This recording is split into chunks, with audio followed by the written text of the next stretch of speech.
Goeiedag en baie welkom by vandag se digitale boodskap. Dit is vir my weer baie lekker om saam met julle hier te wees.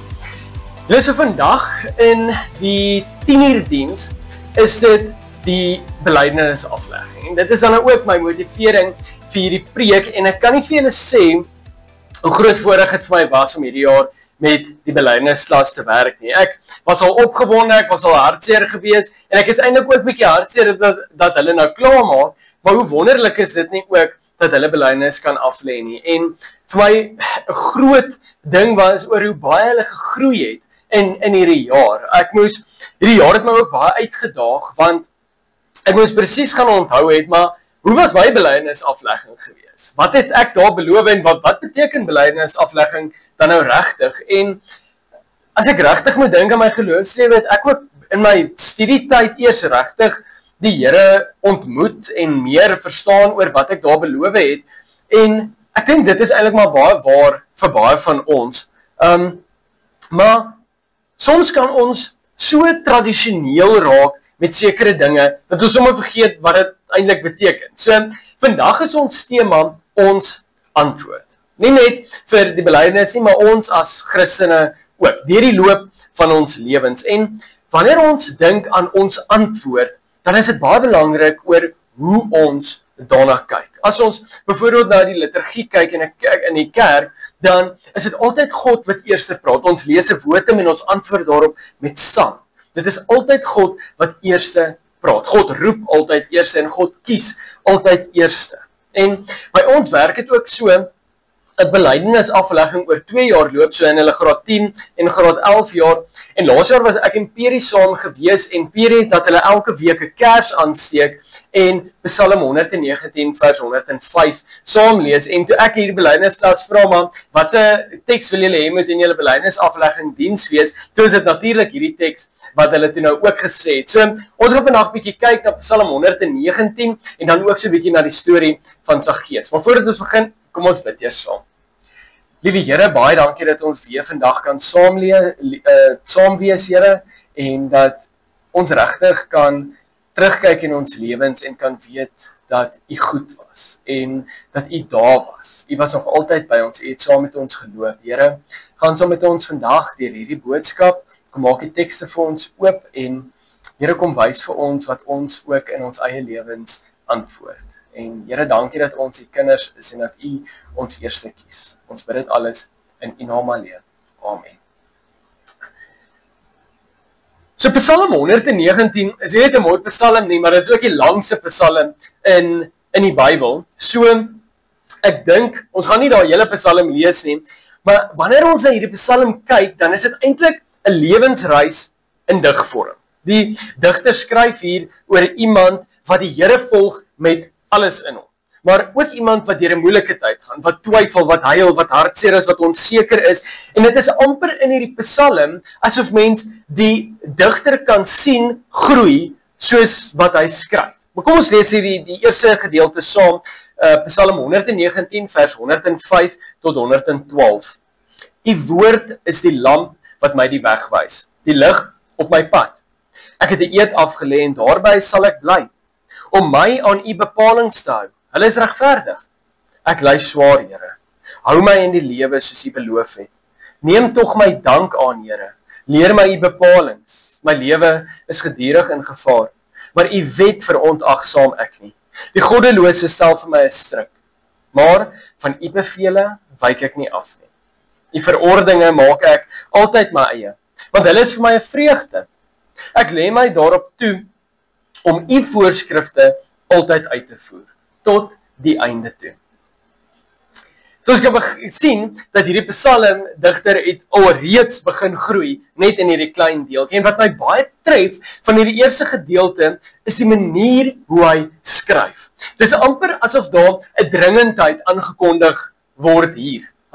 Ek voel so 'n bietjie on edge wanneer ek hierdie lees, maar hy begin met die woorde, U woord is 'n lamp vir my voete. En dan is dit amper asof hy 'n belydenis of 'n verklaring hier maak. Hy sê, ek het 'n eed afgelê en daarby sal hy bly. Maar dan gaan hy oor nadat hy swaar kry, dat die goddeloses vir hom 'n stryk sal stel en dat sy lewe gedurig in gevaar is. So hier is 'n dieper erkenning van al die dinge van ons lewe en wat in die wêreld aangaan. En dan sê hy, maar hy sal aanhou om God se voorskrifte na te kom. Hy sal aanhou om God in sy lewe toe te laat. En is dit nie maar die pad wat ons almal stap nie? Ons stap nie net 'n reguit pad waar daar niks sleg gebeur nie. Ons pad het opdraandes en afdraandes en kronkelings. Ons lewens is nie net 'n reguit lyn van geboorte tot sterftes nie. En ek praat hierdie week by die senior Bybelstudie ook, hoofsaaklik eintlik oor ons eie geloof en wanneer ons die Here regtig ontmoet het, en byna almal van hulle kon getuig dat hulle die Here eers op 'n baie later stadium van hulle lewe ontmoet het. En asof hulle lewens eers baie later begin verander het. En ek dink dit is grootendeels oor ons wat dink dat daar so baie van ons verwag word. Ons het eers elke liewe dingetjie van God uitgeredeneer het en dan eers kan ons 'n Christen wees. En dit is glad nie wat hierdie teks sê nie en dit is ook glad nie wat ons veronderstel is om te doen nie. Maar hierdie digter is ook nie op 'n stadium waar hy alreeds alles uitgefigure het nie, maar daar is iets wat vir hom sekerheid gee. So hy kry hierdie sekerheid iewers en ek dink dit is hoekom hy die metafoor van 'n lamp gebruik. Nou, ek is nie 100% seker oor hoe hierdie lampe in die antieke tyd gelyk het nie, maar dit was heel moontlik 'n olielamp gewees. So, dit was nie baie skerp gewees nie, dit eintlik maar net vir jou lig gegee om te kan sien waar jy loop. Nou nie 'n LED spotlight wat ver kan sien of enigiets soos dit nie. Maar met hierdie lamp, dink ek die skrywer het iets probeer beklemtoon van sy volgende tree. Elke keer wat jy nog 'n tree gee, is jy nog 'n klein bietjie verder. Maar eintlik kan hy net mooi sien wat rondom hom aangaan en genoeg lig hê sodat hy die volgende tree kan sien. Dit is baie interessant want as ons aangaan na verse 129 tot 136 toe, dan begin ons hier effens 'n wending sien. As ons lees in vers 129 tot 130, waar hy dan nou sê, u voorwaardes is wonderlik. Daarom gehoorsaam ek hulle. Begrip van u woord bring lig. Begrip van u woord bring lig. Dit gee insig aan die eenvoudige. Die psalmis ontdek iets hier. God se lig verander nie net wat jy sien en jou volgende tree nie, maar dit begin homself ook te verander. Die woord gee nie net vir hom rigting of wysheid nie, maar dit gee vir hom insig, sodat hy die groter prentjie kan raak sien. God se woord leer hom nou nie net meer wat hy moet doen nie, maar dit leer hom oor wie hy werklik is. En dan kom ons by vers 136 en dan hy sê, trane vloei in strome oor my wange, omdat mense u gebooie minag. Hierdie lig maak hom sag. Hy begin te verander. Hy begin te huil verander. Soos wat hy aanhou skryf, gaan dit al minder oor homself. Dit gaan al meer oor God en dit gaan al meer oor ander mense. Die psalmis is besig om te groei. Sy verstaan word ryker en sy soeke na God raak net al hoe meer. Want dan in die volgende gedeelte, in vers 137 tot 144, sê hy die volgende: Here, u is altyd reg. U doen heeltyd die regte dinge. U sê presies vir ons hoe ons moet leef. Ek is baie omgekrap, omdat my vyande nie na u wil luister nie. U woord is al deur baie mense uitgetoets. Dit slaag elke keer. Daarom het ek u woord so lief. Ek is maar 'n onbelangrike klein mensie. Tog vergeet ek nooit wat u sê nie. U doen altyd die regte dinge, tot in ewigheid. U wet is altyd waar. Al kom ek vragte vol probleme te, nogtans geniet ek dit om u voorskrifte te lees en daaroor na te dink. Die voorskrifte is vir altyd waar en reg. Leer my om dit te verstaan, sodat ek 'n slag regtig kan lewe. Sy hart begin te stort vir die wat nie hulle vrede by God kry nie. Hy erken diep, ja, daar is goed in die lewe wat minder goed is. En dit gaan gebeur. Maar hy is reg daarvoor, want God is 'n regverdige God. Sy voorskrifte is altyd goed. Al het hy probleme, al kom hy vragte vol probleme teë, is dit okay, want God is altyd goed. Hy het iets van sy eie identiteit begin besef. Wie hy is in die oë van God. En dit is wat die belangrikste is. As ons dan na die storie van Saggeus kyk, dan sien ons amper presies dieselfde raak, maar ons sien baie van dieselfde kenmerke hier raak. So, Saggeus is nou nie juist iemand wat ons op 'n geloofsplakkaat gaan sit. Hy was 'n Joodse tollenaar gewees, iemand wat sy eie mense uitgebuit het. Maar iewers diep binne hom was daar 'n diep hinkering, 'n soeke na meer. Hy wou vir Jesus sien. En ek dink nie hy het self regtig geweet hoekom hy vir Jesus wou gesien het. Want as die hooftollenaar het hy natuurlik verskriklik baie geld gehad, maar daar was ook, dit het beteken dat daar baie mense is, veral die Jode, sy eie mense wat nie van hom gehou het nie, en ook van die Romeine, want hy het saam met die Romeine gewerk, maar daar was 'n klomp mense wat nie van hom gehoor het, van hom gehou het nie.